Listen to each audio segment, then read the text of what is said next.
Hay momentos en la vida en los que el cielo se rasga, no con truenos ni relámpagos, sino con algo mucho más inquietante, con silencio. Un silencio que precede a lo imposible. Ezequiel conocía ese silencio. Lo había vivido durante años, en una tierra que no era la suya, junto a un río que no era el Jordán, rodeado de un pueblo que había perdido su templo, su ciudad, su dignidad. Babilonia era hermosa, sí, con sus jardines colgantes y sus torres que tocaban las nubes, pero para un judío exiliado era una prisión de oro. Y en medio de ese cautiverio, cuando todo parecía perdido, cuando Dios parecía ausente, el cielo decidió abrirse. Ezequiel no era un hombre común, era sacerdote, pero un sacerdote sin templo.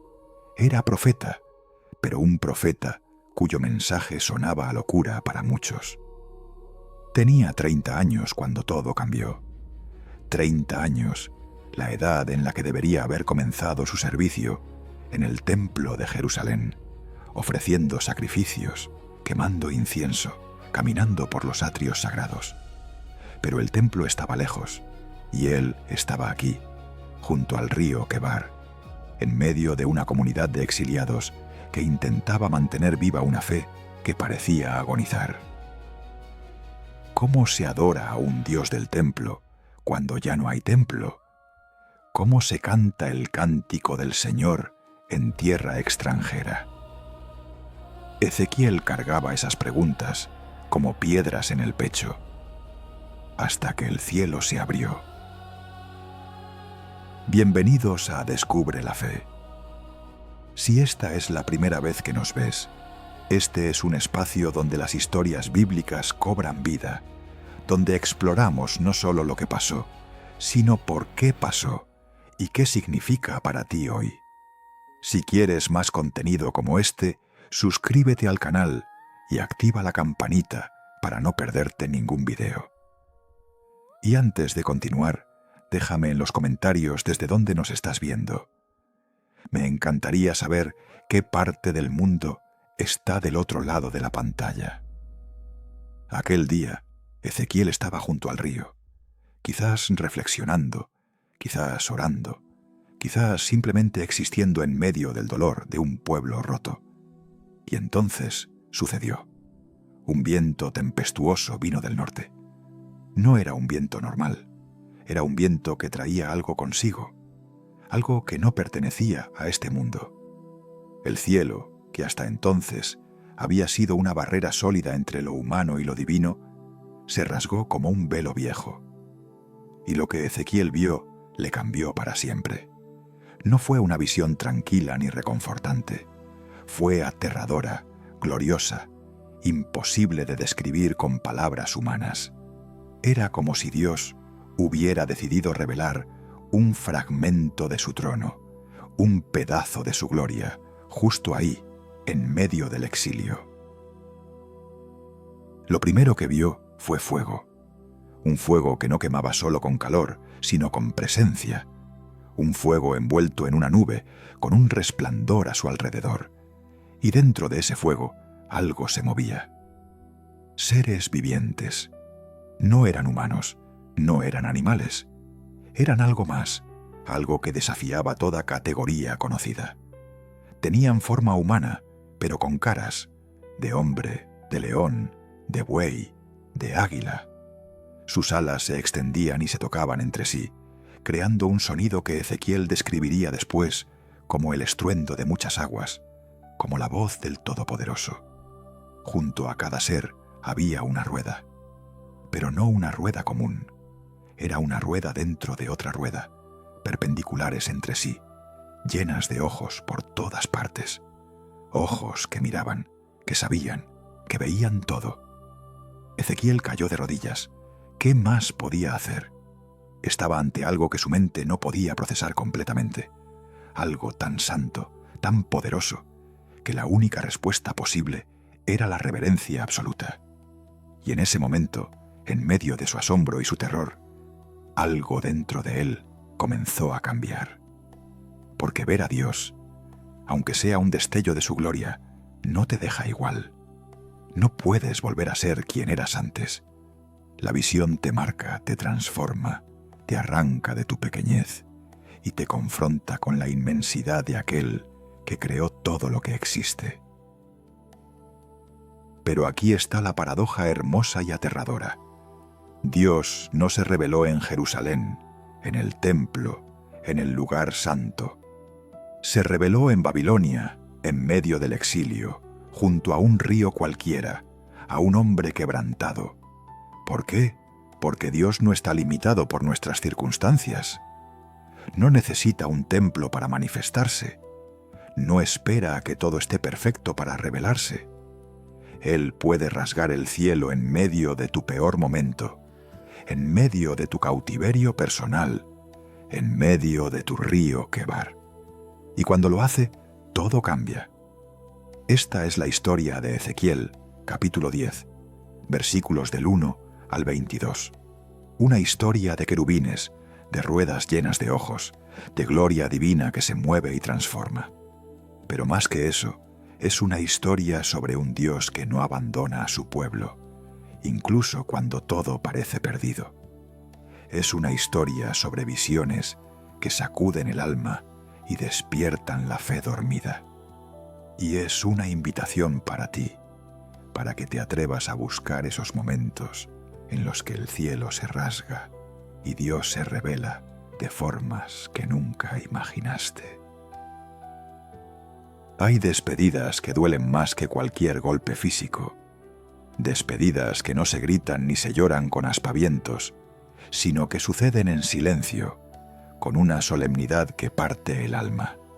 La partida de la gloria de Dios del templo fue una de esas despedidas. No fue repentina, no fue caprichosa. Fue el resultado inevitable de años, décadas, siglos de indiferencia, idolatría y rebelión. Y Ezequiel tuvo que verlo todo.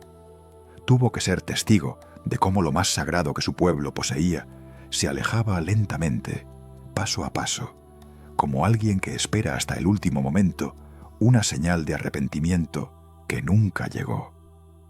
El templo de Jerusalén no era solo un edificio. Era el lugar donde el cielo tocaba la tierra, donde la presencia de Dios habitaba entre su pueblo. Cuando Salomón lo inauguró, la gloria del Señor llenó el lugar de tal manera que los sacerdotes no podían ni siquiera estar de pie. Era un peso de santidad, una presencia tan real que se podía sentir en los huesos. Durante generaciones, el pueblo sabía que Dios estaba ahí, en el lugar santísimo, entre los querubines de oro que cubrían el arca del pacto. Pero algo se había roto. La relación se había enfriado. El pueblo seguía yendo al templo, sí, pero sus corazones estaban en otra parte. Ofrecían sacrificios, pero adoraban ídolos en secreto.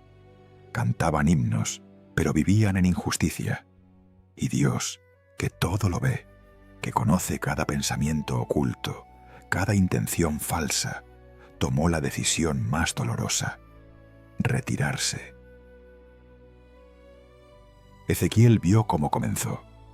La gloria de Dios, esa presencia radiante que habitaba sobre el propiciatorio, se levantó. No de golpe, sino despacio, como dándole al pueblo una última oportunidad. Se movió desde el lugar santísimo hasta el umbral del templo. Ahí se detuvo, como si Dios mismo estuviera esperando, conteniendo el aliento, deseando que alguien, cualquiera, se diera cuenta y clamara: «No te vayas, perdónanos, quédate». Pero nadie lo hizo. El pueblo seguía en sus rituales vacíos, en sus pecados encubiertos, ajeno a la tragedia que se estaba desarrollando ante los ojos del profeta. Y la gloria continuó su marcha. Los querubines, esos seres majestuosos que Ezequiel había visto en su primera visión, se movieron con la gloria. No eran simples símbolos decorativos. Eran los guardianes de la presencia divina, los portadores del trono de Dios. Cuando ellos se movían, el universo entero prestaba atención. Sus alas creaban un sonido como de muchas aguas, un estruendo que llenaba el lugar, y debajo de ellos las ruedas. Esas ruedas extrañas dentro de otras ruedas, llenas de ojos por todas partes. Ojos que veían la hipocresía del pueblo, que contemplaban la corrupción de los líderes, que registraban cada acto de infidelidad. Nada escapaba a esa mirada. Y ahora esas ruedas se movían hacia la salida. La gloria llegó hasta la puerta oriental del templo. Ahí volvió a detenerse. Otra pausa. Otro momento de misericordia extendida. Dios no quería irse, nunca quiso. Pero la santidad no puede cohabitar con el pecado deliberado y sin arrepentimiento. Es como mezclar luz y oscuridad. Una tiene que ceder. Y el pueblo había elegido la oscuridad. Había elegido sus ídolos, su orgullo, su autosuficiencia. Pensaban que Dios nunca los abandonaría porque eran su pueblo escogido, porque tenían el templo, porque eran descendientes de Abraham. Pero olvidaron que las promesas de Dios vienen acompañadas de condiciones, que el pacto es bilateral, que la relación requiere fidelidad de ambas partes. Finalmente, la gloria se elevó por encima del templo. Los querubines extendieron sus alas, las ruedas giraron, y la presencia de Dios abandonó el monte del templo. Se movió hacia el monte de los Olivos, al este de la ciudad, y desde ahí desapareció. El lugar santísimo quedó vacío. Los querubines de oro seguían ahí, inmóviles, cubriendo el arca. Pero lo que representaban, lo que simbolizaban, ya no estaba. El templo se convirtió en una cáscara vacía, en un monumento a la religiosidad muerta, en una estructura hermosa, sin vida dentro. Ezequiel lloró. ¿Cómo no hacerlo? Él era sacerdote. El templo era su herencia, su vocación, su razón de ser, y ahora lo veía abandonado por la presencia misma de Dios. Pero en medio de su dolor entendió algo profundo. Dios no se fue porque dejó de amar a su pueblo. Se fue porque el amor verdadero no puede forzar, no puede quedarse donde no es querido, donde es constantemente traicionado. La partida de Dios fue un acto de juicio, sí, pero también de respeto por la libertad humana. Si querían vivir sin Él, lo permitiría, y experimentarían las consecuencias. Pero aquí está el misterio que Ezequiel también captó. Aunque la gloria se fue del templo, no abandonó al profeta. Dios siguió revelándose a Ezequiel, siguió hablándole, siguió mostrándole visiones. Porque Dios no necesita edificios para relacionarse con los que verdaderamente lo buscan. No necesita estructuras religiosas para manifestarse a corazones humildes. Puede retirarse de los lugares que se volvieron corruptos y al mismo tiempo acercarse a las personas que mantienen su corazón abierto. La gloria dejó el templo, pero no dejó de existir. Solo se movió, esperando el día en que pudiera regresar a un pueblo restaurado, a corazones verdaderamente arrepentidos. Hay cosas que el ojo humano no está diseñado para ver, realidades tan vastas, tan ajenas a nuestra experiencia cotidiana, que cuando finalmente las contemplamos, nuestro lenguaje se queda corto. Las palabras se vuelven torpes, inadecuadas, como intentar describir un color que no existe en nuestro espectro visible. Ezequiel enfrentó ese dilema cuando tuvo que poner en palabras lo que vio junto al río Quebar.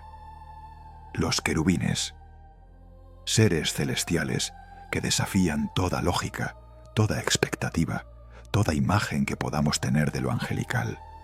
No eran bebés regordetes con alas blancas. No eran figuras etéreas y hermosas flotando en nubes.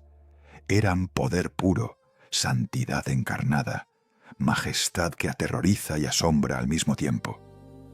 Cada querubín tenía caras, no una cara con expresiones, sino rostros distintos mirando en direcciones diferentes. Al frente, un rostro humano.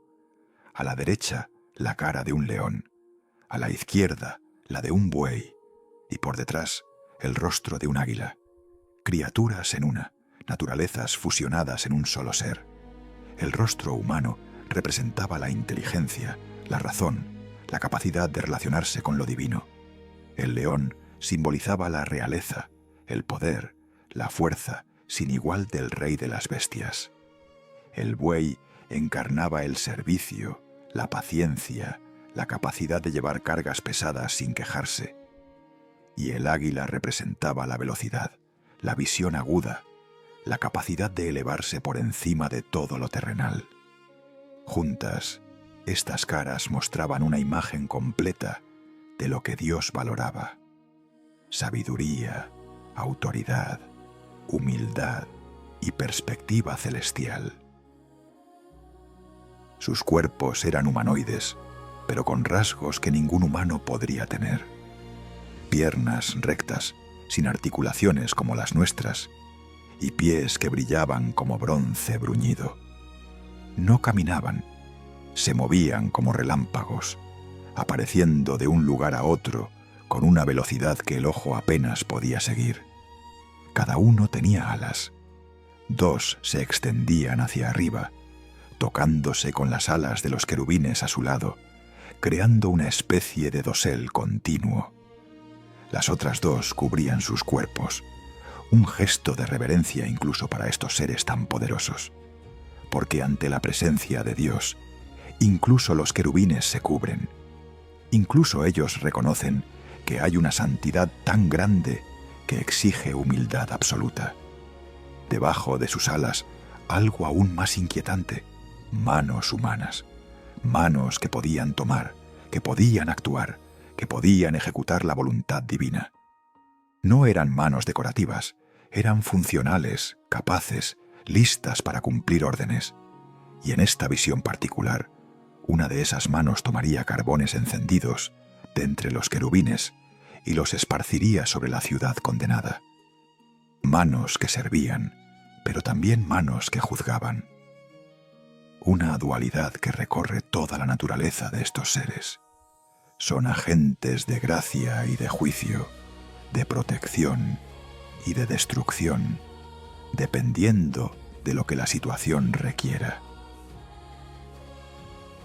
Pero lo más perturbador, lo que hace que la mente se detenga y trate de procesar lo imposible, son las ruedas.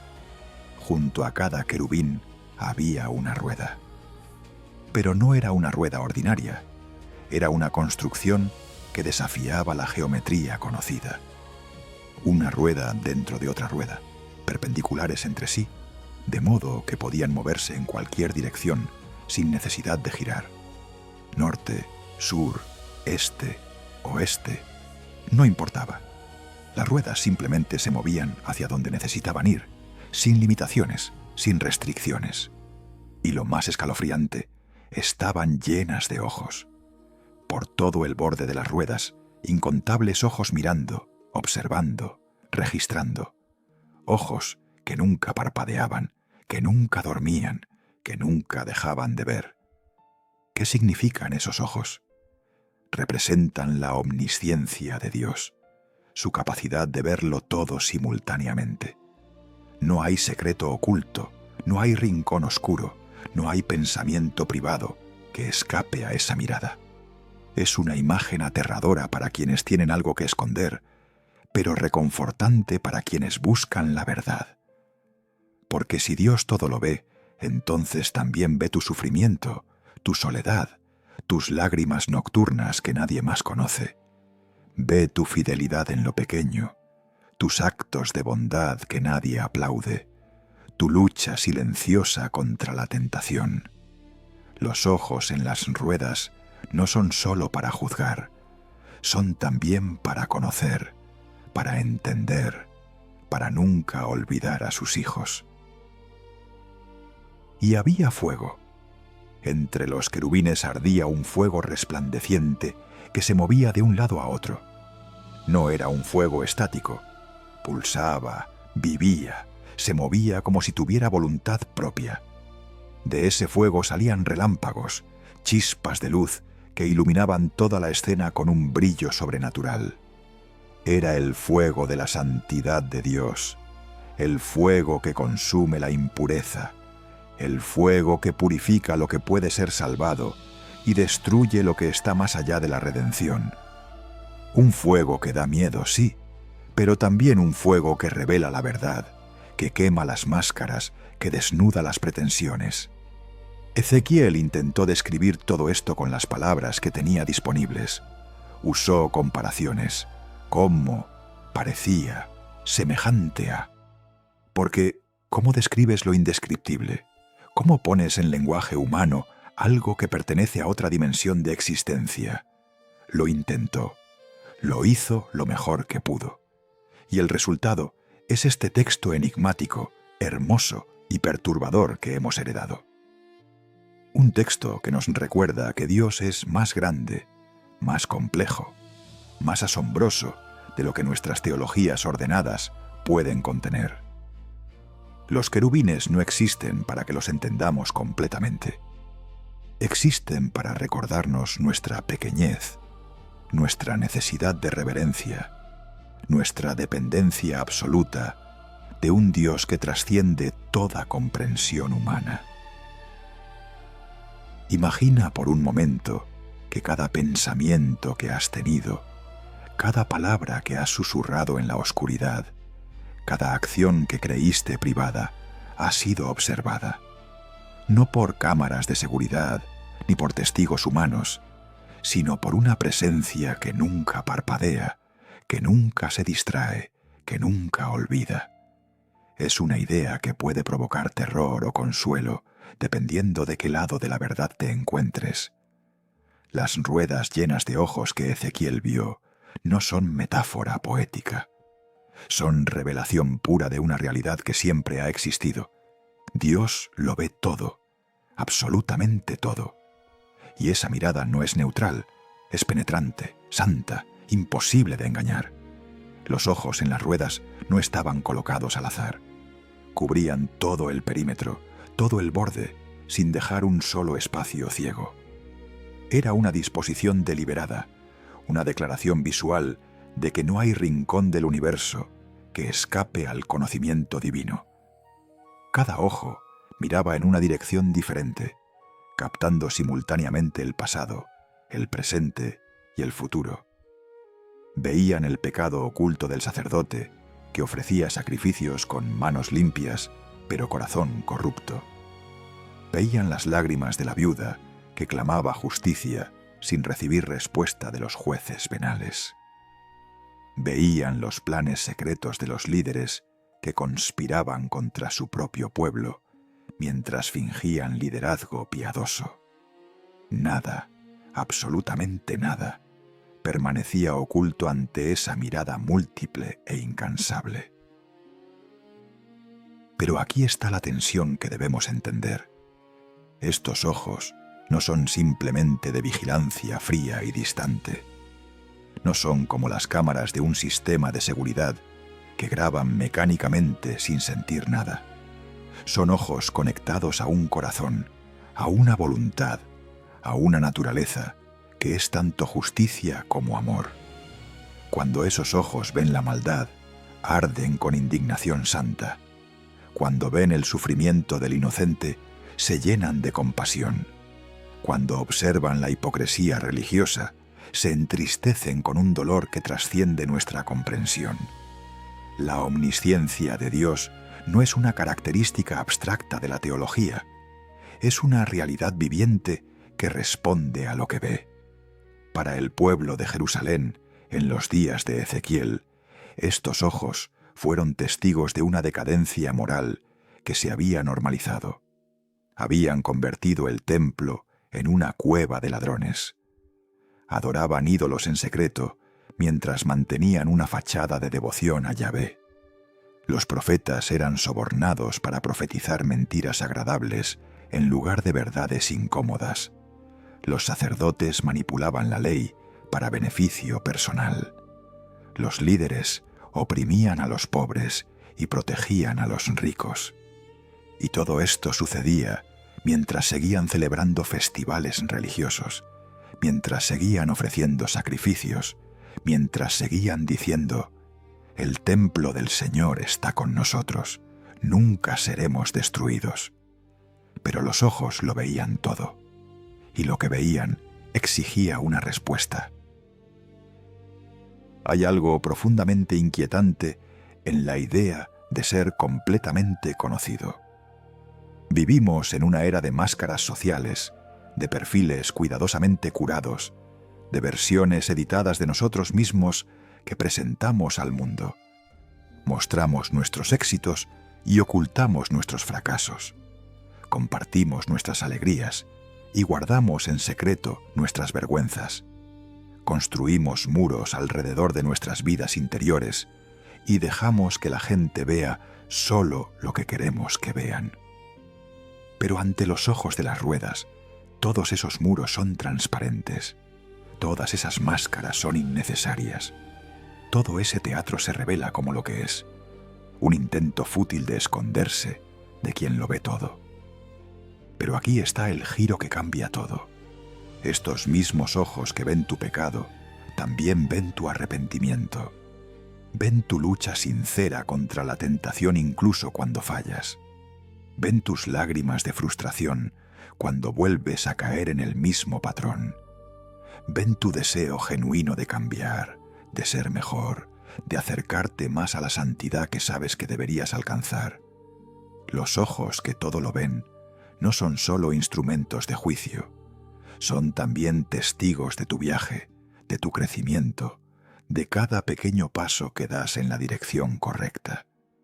Y eso cambia la naturaleza de ser observado. Ya no es solo terror, es también esperanza.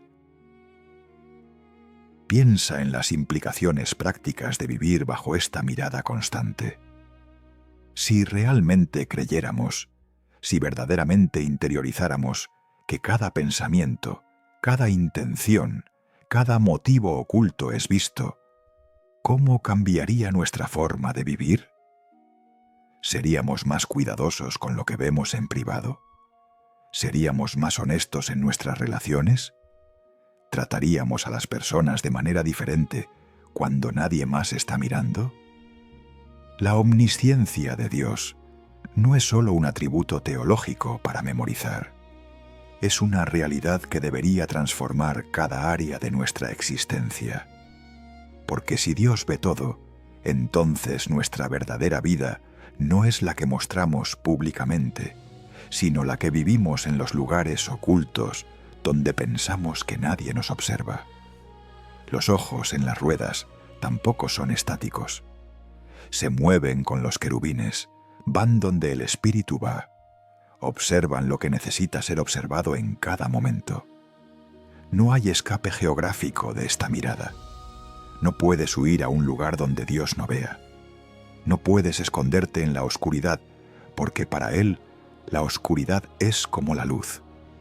No puedes sumergirte en las profundidades del mar, ni elevarte a las alturas del cielo, sin seguir estando bajo esa mirada penetrante. Es una verdad que los justos celebran y los injustos temen. Una verdad que ofrece consuelo o tormento, dependiendo de tu relación con quien observa. Hay una belleza extraña en la obediencia perfecta, una armonía que surge cuando la voluntad de la criatura se alinea completamente con la del Creador, sin resistencia, sin cuestionamiento, sin ese espacio de duda que tanto nos caracteriza a los humanos. Los querubines que Ezequiel contempló no se movían por iniciativa propia, no tomaban decisiones independientes sobre hacia dónde ir o qué hacer. Su movimiento estaba totalmente sincronizado con el Espíritu de Dios.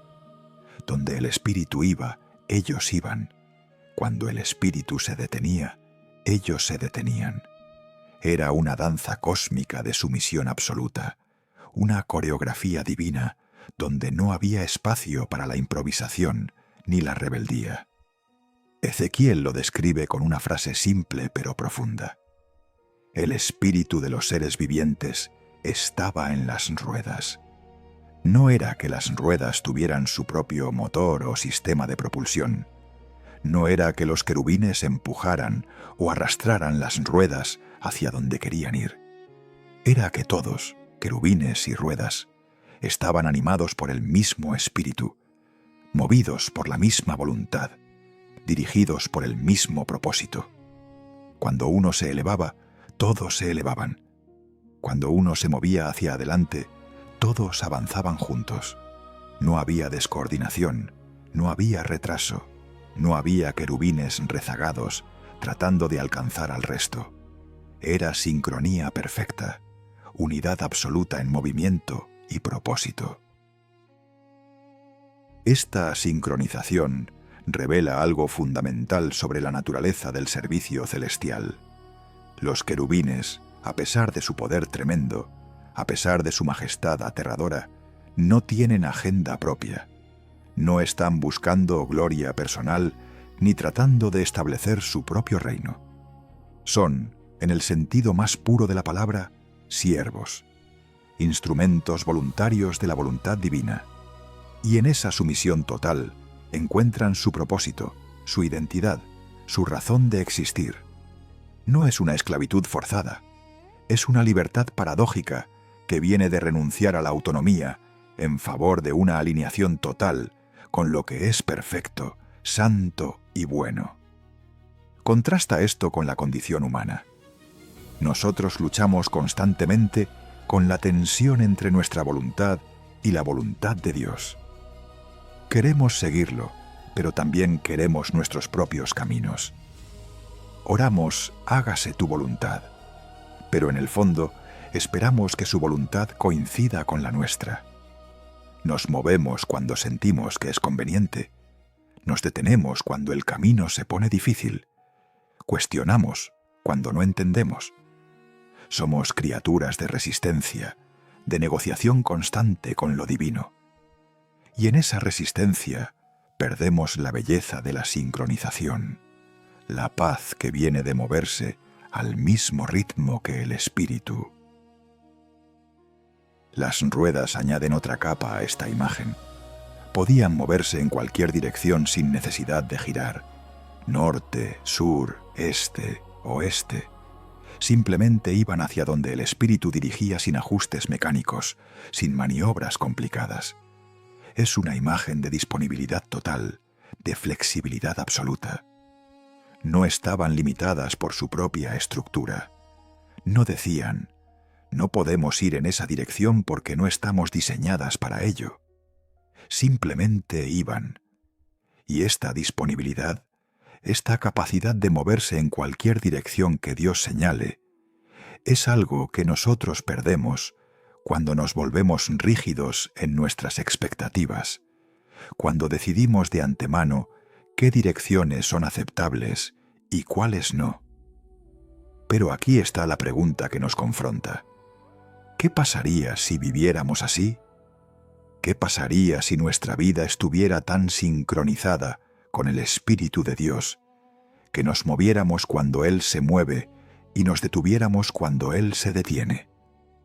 ¿Qué pasaría si renunciáramos a nuestras agendas personales, a nuestros planes cuidadosamente trazados, y simplemente dijéramos, voy donde tú vayas, me detengo donde tú te detengas, hago lo que tú ordenes? Es una idea que aterra y atrae al mismo tiempo. Aterra porque significa renunciar al control, soltar las riendas de nuestra vida, confiar en una dirección que no siempre entendemos. Atrae porque promete una paz que trasciende nuestra comprensión, una certeza de estar exactamente donde debemos estar. Los querubines no dudaban, no tenían sesiones de ansiedad preguntándose si habían tomado la decisión correcta. No pasaban noches en vela cuestionando el rumbo de sus vidas, porque no tenían que decidir, solo tenían que obedecer. Y en esa obediencia encontraban todo lo que necesitaban. Nosotros, en cambio, cargamos el peso de 1000 decisiones, de 1000 caminos posibles, de 1000 versiones alternativas de nuestra vida. y ese peso nos agota, nos paraliza, nos roba el gozo del momento presente, porque estamos demasiado ocupados tratando de controlar nuestro destino en lugar de confiar en quien lo conoce mejor. El texto no dice que los querubines se movían rápidamente o lentamente, solo dice que se movían donde el Espíritu los llevaba. A veces el Espíritu se mueve con urgencia, con velocidad, demandando acción inmediata. Otras veces se mueve lentamente, requiriendo paciencia, espera, perseverancia en medio de la aparente inactividad. Y los querubines respondían a ambos ritmos con la misma fidelidad. No se quejaban cuando el movimiento era lento, ni se resistían cuando era rápido. Simplemente se sincronizaban, se adaptaban, fluían con el ritmo divino. Esta es la lección que más nos cuesta aprender, que hay un tiempo para todo y que nuestra tarea no es acelerar o frenar según nuestra conveniencia, sino movernos al ritmo que Dios marca. La imagen de los querubines y las ruedas moviéndose juntos, animados por el mismo Espíritu, es una invitación a soltar el control, a renunciar a la ilusión de autonomía, a abrazar una vida de obediencia radical. No es fácil, no es cómodo, pero es el camino hacia una vida que tiene propósito eterno, dirección clara, y la paz que viene de saber que estás exactamente donde debes estar, haciendo exactamente lo que debes hacer, sincronizado con el Espíritu que mueve todas las cosas. El fuego siempre ha sido símbolo de algo más grande que sí mismo. No es solo calor ni luz, es purificación, es juicio, es presencia divina. Y entre los querubines, en medio de esa visión apocalíptica que Ezequiel presenció, ardía un fuego que no se comportaba como el fuego terrenal. No necesitaba combustible, no se apagaba con el viento. Se movía con vida propia, danzando entre los seres celestiales, pulsando con una intensidad que revelaba su naturaleza sobrenatural. Era el fuego de la santidad de Dios, el mismo fuego que apareció en la zarza ardiente ante Moisés, el mismo que descendió sobre el monte Sinaí, el mismo que consumió el sacrificio de Elías. Un fuego que no destruye lo que Dios quiere preservar, pero que reduce a cenizas todo lo que se opone a su santidad. Ezequiel vio cómo uno de los querubines extendió su mano, esa mano humana que tenía debajo de sus alas, y tomó carbones encendidos de en medio del fuego. No eran brasas comunes, eran carbones que habían estado ardiendo en presencia de la gloria divina, impregnados de santidad, cargados de propósito. El querubín los tomó y los colocó en las manos de otro ser, probablemente el mismo Ezequiel en forma simbólica, para ser esparcidos sobre la ciudad de Jerusalén. Era una imagen terrible, el fuego santo que debería haber quemado en los corazones del pueblo, ahora se convertía en instrumento de juicio, cayendo sobre la ciudad que había rechazado la presencia de Dios. El fuego entre los querubines brillaba con un resplandor que hacía que todo lo demás pareciera opaco. De ese fuego salían relámpagos, chispas de luz que iluminaban la escena completa con destellos súbitos y cegadores. No era un fuego apacible ni reconfortante. Era un fuego que demandaba atención, que exigía respeto, que no permitía indiferencia, porque el fuego de Dios nunca es neutral. Te transforma o te destruye, te purifica o te consume.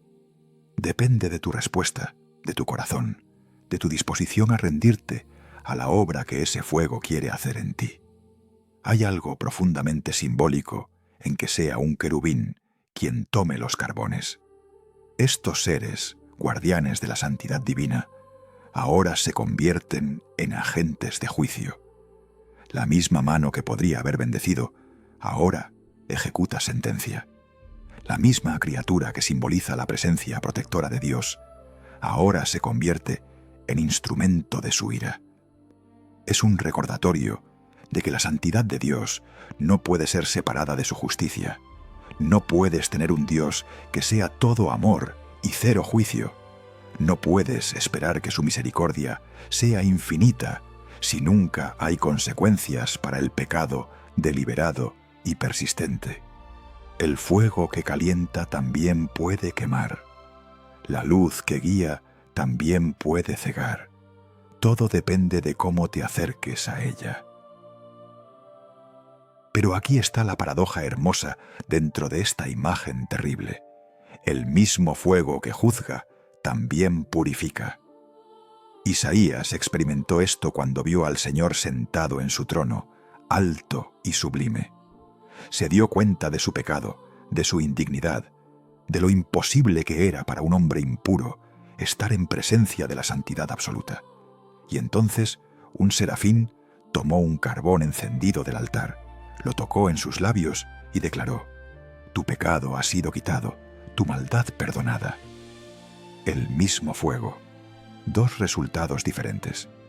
Para el corazón arrepentido, purificación. Para el corazón endurecido, destrucción. Los carbones encendidos sobre Jerusalén representaban el final de una era, el final de la paciencia divina que había sido extendida durante generaciones, el final de las advertencias ignoradas, de los profetas rechazados, de las oportunidades desperdiciadas. Dios había enviado mensaje tras mensaje, había levantado profeta tras profeta, había dado señal tras señal, pero el pueblo había endurecido su corazón, había tapado sus oídos, había cerrado sus ojos, y ahora el fuego venía, no porque Dios sea cruel o vengativo, sino porque la santidad no puede coexistir indefinidamente con el pecado sin consecuencias. Llega un punto donde el amor mismo exige juicio, donde la misericordia que no trae arrepentimiento debe dar paso a la justicia que trae transformación a través del dolor. Piensa en el fuego en tu propia vida. ¿Qué está tratando de quemar Dios? ¿Qué áreas de tu existencia necesitan ser purificadas por el fuego santo? Todos tenemos madera, heno y hojarasca en nuestras vidas. Cosas que hemos construido con materiales baratos, relaciones superficiales, ambiciones egoístas, hábitos destructivos, máscaras cuidadosamente mantenidas. Y el fuego de Dios viene para quemar todo eso. No para destruirte, sino para revelarte. No para acabar contigo, sino para purificarte. El proceso duele. Nadie disfruta el fuego de la purificación. Nadie celebra cuando Dios pone el dedo en la herida y dice: «Esto tiene que irse». Pero es el único camino hacia la santidad genuina. Los carbones encendidos entre los querubines también nos recuerdan que Dios no juega con el pecado. No lo minimiza, no lo ignora. No dice: «Bueno, son humanos, ya se les pasará». El fuego es su respuesta al pecado.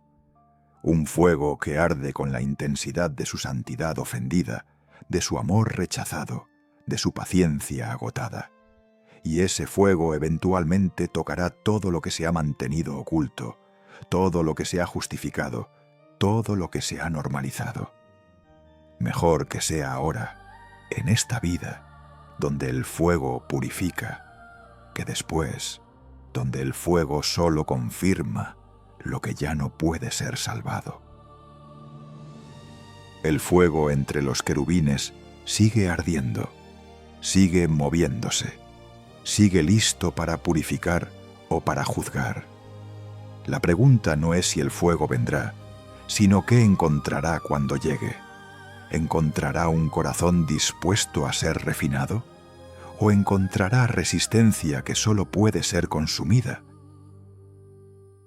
Por encima de todo lo que Ezequiel había visto, por encima de los querubines con sus rostros múltiples, por encima de las ruedas llenas de ojos, por encima del fuego resplandeciente, había algo más, algo que hacía que todo lo demás pareciera secundario, preparatorio, como el escenario que anticipa la entrada del actor principal. Sobre las cabezas de los querubines había un firmamento, una expansión cristalina que brillaba como hielo terrible, como zafiro pulido. Y sobre ese firmamento, elevado por encima de toda la magnificencia celestial, estaba un trono, y sobre el trono una figura con apariencia de hombre. Ezequiel apenas podía describirlo. Las palabras le fallaban. El lenguaje humano se quedaba corto ante lo que sus ojos contemplaban. El trono no era un mueble decorativo. Era el símbolo último de autoridad, de soberanía, de gobierno absoluto. Todo lo que existía bajo ese trono, desde los querubines más poderosos hasta el ser humano más insignificante, estaba sujeto a la voluntad de quien se sentaba en él. Los querubines, con todo su poder y majestad, eran siervos. Las ruedas, con toda su movilidad y omnisciencia, eran instrumentos. El fuego, con toda su capacidad de purificar y destruir, era herramienta. Pero el trono representaba la fuente de todo, el origen de la autoridad, el centro desde donde se emanaban todas las órdenes, todos los propósitos, todos los decretos que gobernaban el universo, visible e invisible. La figura sobre el trono tenía apariencia de hombre, pero era mucho más que eso. Desde la cintura hacia arriba, Ezequiel vio algo como metal refulgente, como fuego por dentro.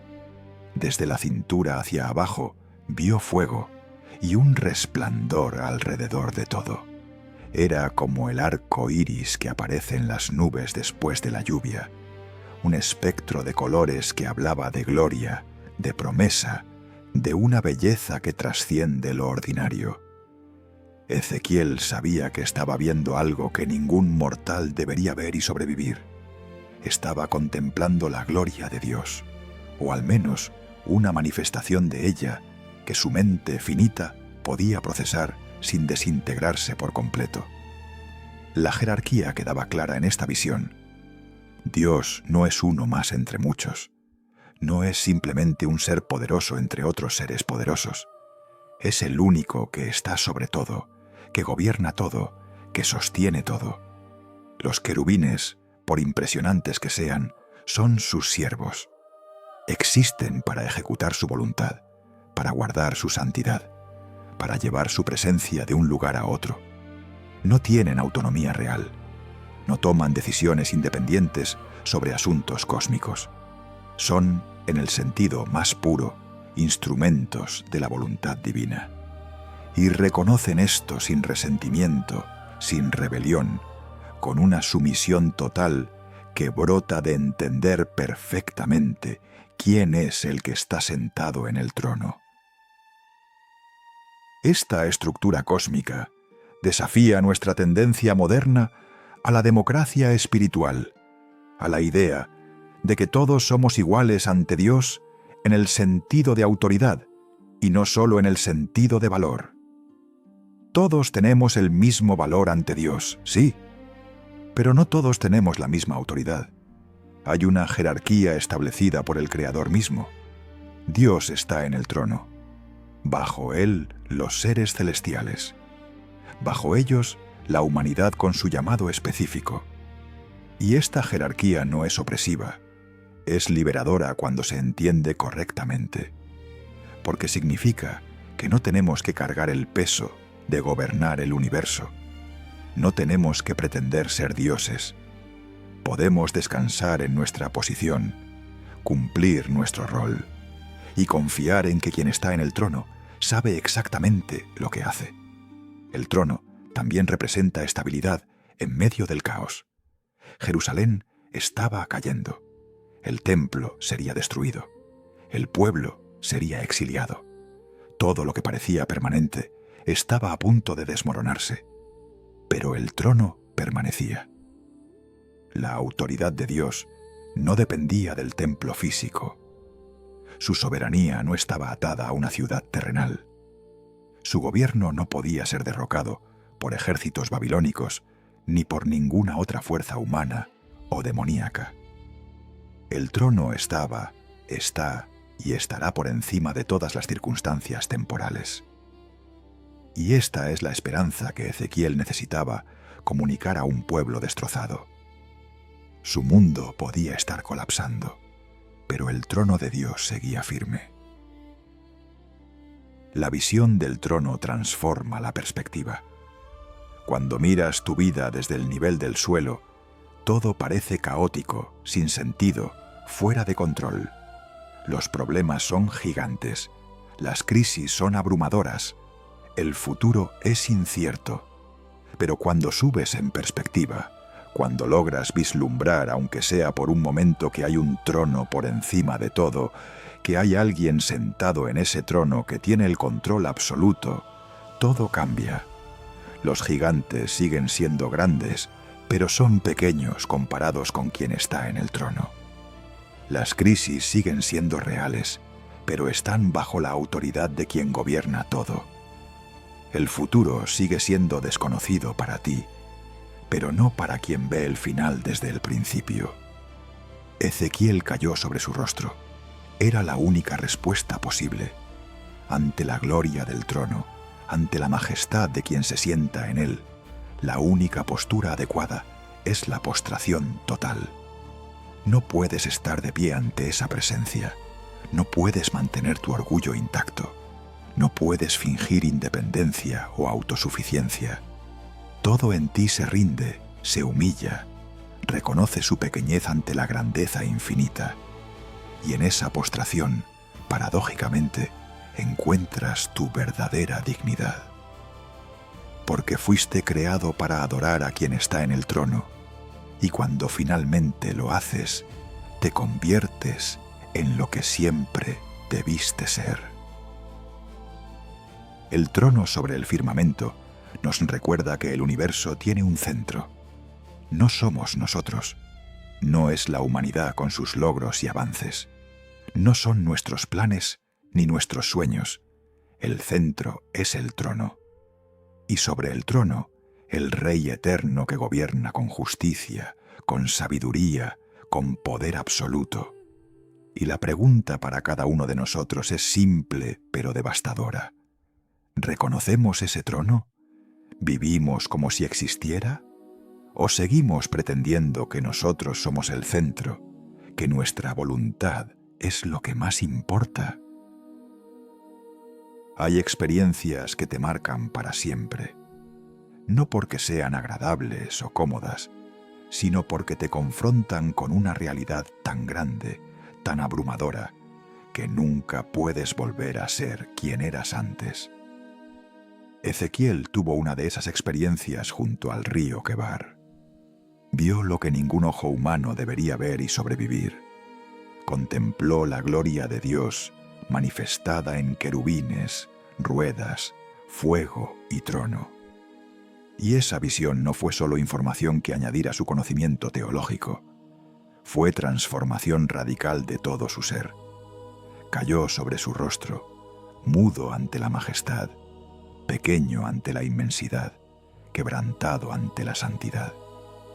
Y cuando finalmente pudo levantarse, ya no era el mismo hombre. La visión de los querubines no fue dada para satisfacer curiosidad teológica.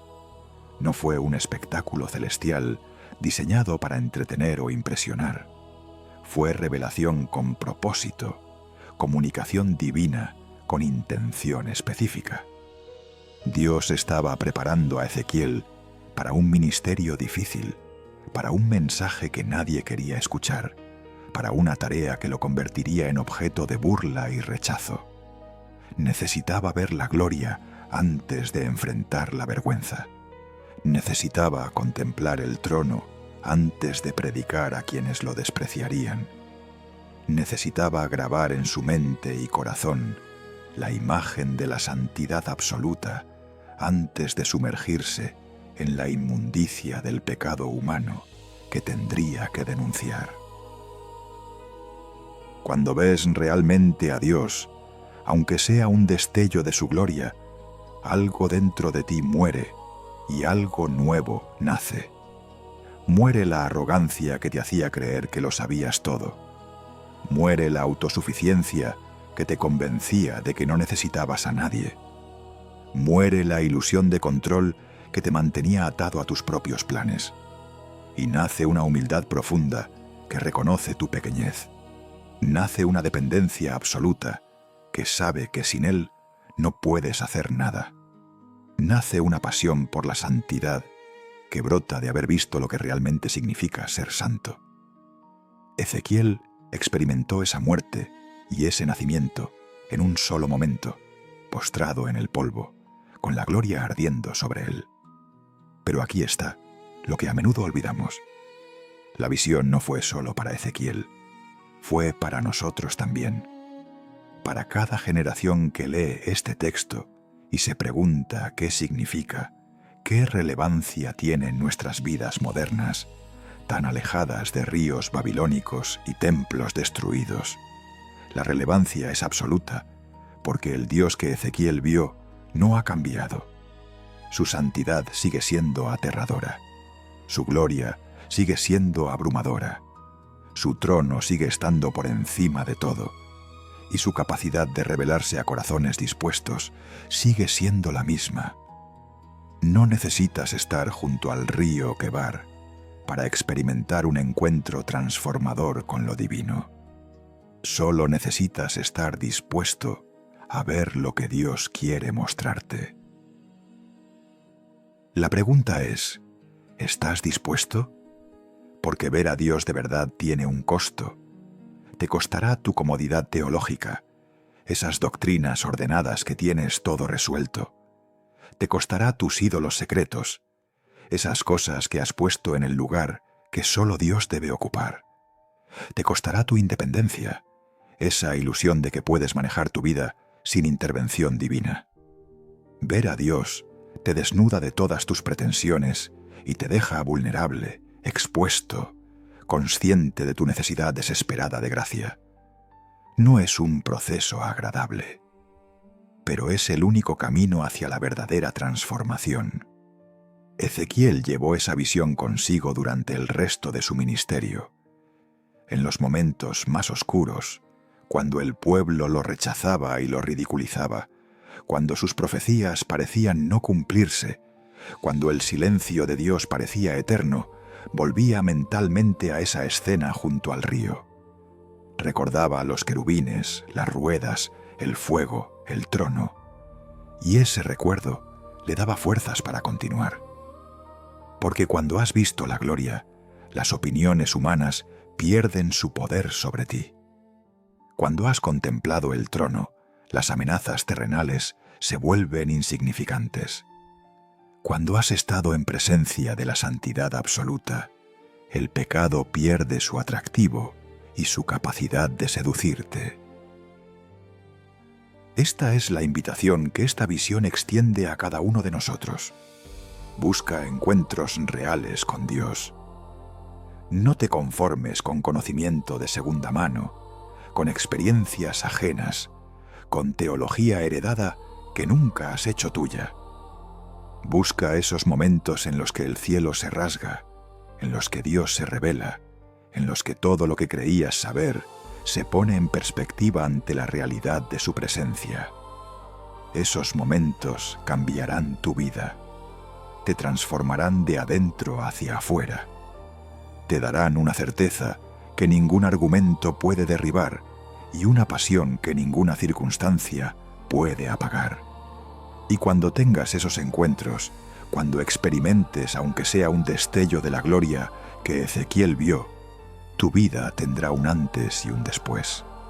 Habrá cosas que ya no podrás hacer, porque las verás como lo que realmente son, basura comparada con conocerlo a Él. Habrá lugares donde ya no podrás ir, porque tu corazón habrá sido capturado por algo infinitamente mejor. Habrá prioridades que se reordenarán automáticamente, porque entenderás finalmente qué es lo que realmente importa en esta vida breve que vivimos. Los querubines siguen guardando la santidad de Dios. Las ruedas siguen moviéndose donde el Espíritu dirige. El fuego sigue ardiendo entre ellos. El trono sigue elevado sobre todo. Y Dios sigue buscando personas dispuestas a ver, a ser transformadas, a llevar esa visión al mundo que los rodea. Personas que, como Ezequiel, caigan sobre sus rostros ante la gloria y luego se levanten con un mensaje que el mundo necesita escuchar. Hay un Dios santo, hay un trono establecido, hay una gloria que no se puede ignorar. Y ese Dios, ese Rey, esa gloria, quiere encontrarse contigo. Si este mensaje ha tocado tu corazón, si algo dentro de ti se ha movido al contemplar esta visión a través de los ojos de Ezequiel, no dejes que este momento pase sin respuesta. Suscríbete a Descubre la Fe para seguir explorando las profundidades de la palabra de Dios. Comparte este video con alguien que necesite ver que Dios sigue revelándose, que su gloria no ha disminuido, que su trono permanece firme. Y sobre todo, busca tu propio encuentro con lo divino. Porque la visión que transforma no es solo para profetas antiguos, es para todo corazón dispuesto a ver.